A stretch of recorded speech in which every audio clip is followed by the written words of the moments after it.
Il était une fois, dans un pays où les prairies s'étendaient douces et vertes sous un ciel sans fin, une marguerite poussait, petite et modeste, ses pétales blancs déployés comme des rayons autour d'un cœur doré. Elle se tenait seule près d'un fossé, non loin d'une ferme au portail peint et d'un jardin débordant de fleurs orgueilleuses, des pivoines gonflées de volume, des tulipes flamboyantes de couleurs, des roses hautaines dans leur parfum. La marguerite ne se souciait pas d'être ignorée, simple tache parmi l'herbe. Elle tournait son visage vers le soleil tiède, buvait sa lumière et ressentait la douce bonté du monde. Haut dans le ciel, une alouette volait, son chant une cascade de joie tissant les nuages, et la marguerite écoutait, son immobilité vibrant de sa mélodie. Elle pensait, je ne peux ni voler ni chanter, mais je peux voir et entendre, et le soleil brille aussi sur moi, quelle richesse est la mienne. Ainsi passaient ses jours, simples et heureux, un discret hymne aux petites merveilles de la vie.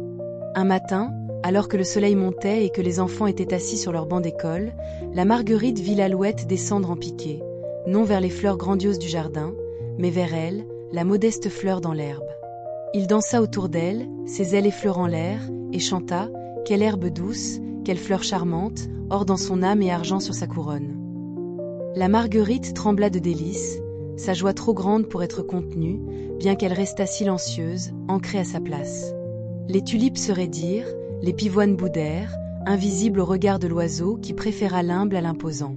Cette nuit-là, alors que le soleil se couchait et que la marguerite repliait ses pétales pour rêver, elle ne voyait que l'alouette, son chant résonnant dans son sommeil, un fil de lumière les reliant à travers l'immensité. Mais l'aube apporta un changement. La voix de l'alouette retentit à nouveau, non libre et sauvage, mais plaintive, une lamentation qui perça le matin. La marguerite étira ses pétales vers le son et le vit, enfermée dans une cage près d'une fenêtre ouverte de la ferme, ses ailes battant contre des barreaux de fer. Il chantait des cieux perdus, des blés verts ondulants dans les champs, du vent qui jadis le portait haut, désormais prisonnier, son esprit brisé. Le cœur de la marguerite sombra. Elle oublia la chaleur du soleil, la beauté de ses propres pétales blancs, consumés par le chagrin de l'oiseau. « Oh, si je pouvais l'aider, pensa-t-elle, mais que peut faire une fleur ?»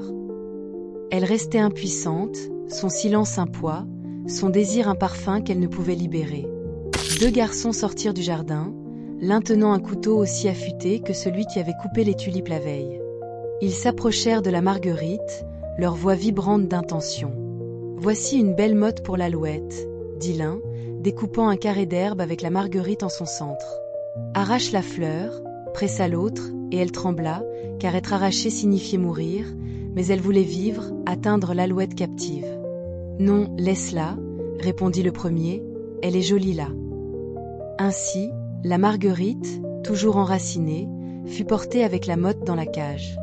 L'alouette se débattit, ses cris aigus de désespoir pleurant sa liberté perdue. La marguerite, muette, brûlait de le consoler, mais sa voix était piégée dans sa fragile forme.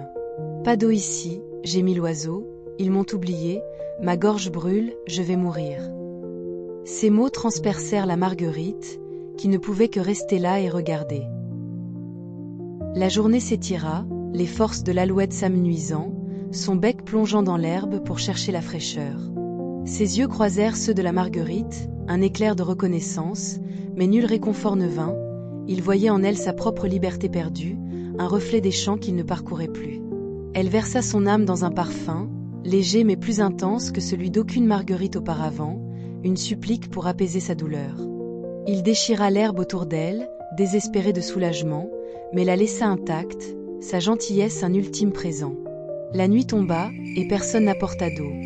Les ailes de l'alouette battirent faiblement, son chant se réduisit à un « cuit » brisé, et sa tête s'inclina vers la marguerite alors que son cœur lâchait. Elle ne put refermer ses pétales comme avant. Malade de chagrin, elle s'affaissa, sa vie liée à son souffle qui s'éteignait. Le matin ramena les garçons, leurs visages s'effondrant à la vue de l'alouette morte. Des larmes coulèrent tandis qu'ils creusaient une tombe, l'ornant de pétales, et l'enterrèrent dans une boîte rouge, un adieu royal pour l'oiseau qu'ils avaient négligé de son vivant. La motte, avec la marguerite encore accrochée, fut jetée sur la route poussiéreuse, oubliée de tous sauf du vent. Elle gisait là, ses pétales blancs se fanant, son cœur doré s'assombrissant, ses dernières pensées tournées vers l'alouette qui lui avait chanté, qu'il avait épargnée même dans son agonie. Le monde continua. Le soleil brillait, les fleurs orgueilleuses se pavanaient, Mais la marguerite et son ami captif furent engloutis par son indifférence, une tragédie silencieuse avalée par la terre.